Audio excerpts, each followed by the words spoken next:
In 1431, the greatest city on earth was not London, not Beijing, not Rome. It was a place called Angkor, deep in the jungles of what is now Cambodia. And on one specific night in April of that year, its royal court packed everything they owned and walked away forever. 9,000 people. Gone. They left their temples standing, their irrigation canals full, their sacred statues exactly where they stood. They just never came back. You were probably taught that ancient cities fall slowly. That civilizations crumble over centuries. That historians debate the causes for decades. But Angkor does not fit that story. And that is exactly why the real version rarely gets taught. Here's what your textbook skipped. At its peak, Angkor was home to somewhere between 700,000 and 1 million people. That made it the largest pre-industrial urban settlement on the planet. Larger than medieval Paris by a factor of 10. It had a water management system so sophisticated that modern engineers spent years trying to reverse engineer it. It had hospitals. It had rest houses along royal roads stretching hundreds of miles. It had a king who called himself the God King, the Devaraja, a living deity walking among mortals. This was not a primitive jungle settlement. This was a superpower. And it vanished. The man sitting on the throne when it ended was King Panhia Yat. He was not a weak ruler by any measure. But he inherited a city already bleeding from decades of war. The Ayutthaya kingdom, a rising Thai power to the northwest, had been pressing against Angkor for years. They wanted the wealth. They wanted the prestige. And in 1431, they finally broke through the city's defenses after a siege that lasted 7 months. What happened next is the part that gets glossed over. The Siamese forces did not simply conquer Angkor.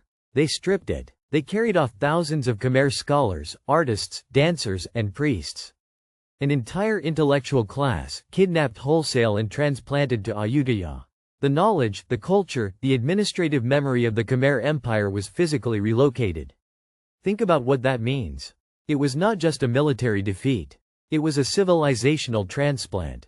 Angkor was not destroyed. It was emptied of the people who knew how to run it. And then Panhia Yat made his decision. He did not try to retake the city. He moved the capital south, to a small settlement near the Mekong River that would eventually become Phnom Penh. And with that single choice, one of history's greatest cities became a ghost. If this is already reshaping how you think about history, subscribe right now. This channel exists for exactly this reason. The history that was buried, the details they cut from the textbook, the moments that actually explain the world. Subscribe before we go deeper. Because here is the layer that makes this story even stranger. Angkor did not stay completely empty. A small Buddhist monastic community remained.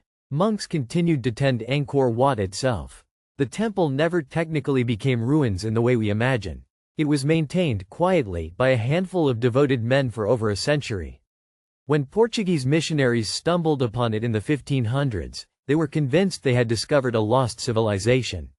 One of them, a friar named Antonio da Madalena, wrote in 1586 that the structure was so extraordinary that no words could possibly describe it. He had no idea that Cambodian monks had been sweeping its floors every single morning for the past 150 years. That detail recontextualizes everything. Angkor was not truly forgotten by the Khmer people. It was remembered, tended, and mourned. What was lost was not the physical place. What was lost was the political will to reclaim it. The Khmer kings who followed Panhia Yat were too busy fighting for survival to rebuild an empire.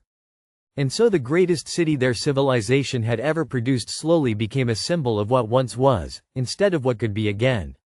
The water system collapsed without the engineers who maintained it. The jungle moved in over generations. The stones remained. But the knowledge of how to sustain the network that fed 1 million people, that knowledge had been walked out of the city in chains, heading northwest to Ayutthaya. What does this mean for the world today? More than most people realize. The fall of Angkor is one of history's clearest examples of how civilizations actually end. Not with fire. Not always with plague. Sometimes a civilization ends when you remove the people who hold its institutional memory. When you extract the engineers, the scholars, the administrators. What remains looks intact from the outside. The buildings are still there. The roads still run. But the living knowledge that made it function is simply gone. There is a phrase modern historians use: knowledge collapse. It is what happened to Angkor. And it has happened again and again throughout history in ways we rarely recognize because we are looking for physical destruction instead of human exodus. The Khmer Empire at its height controlled most of mainland Southeast Asia.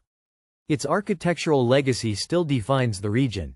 The image of Angkor Wat sits on the Cambodian national flag today, the only national flag in the world featuring a building.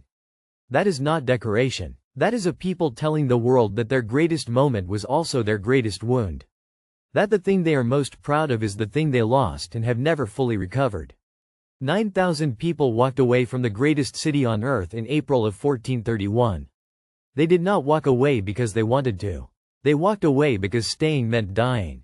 And the city they left behind stood in the jungle for centuries, tended by monks and swallowed slowly by roots, waiting for a world that finally had the language to understand what had actually happened there. You now know the real story.